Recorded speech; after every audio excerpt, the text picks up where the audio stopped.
వర్ధిల్లాలయ్యా పెద్ద సారు, నూరేండ్లు ఉండాలయ్యా కేసీఆర్.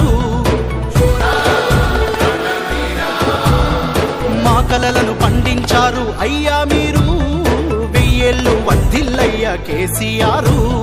మీ పుట్టిన రోజు మాకు పండుగ రోజు, మా గుండెలో ఆనందాలే నిండిన రోజు. కోట్లాది హృదయపు కోటకు మీరే శాశ్వత మహారాజు. మహాశయా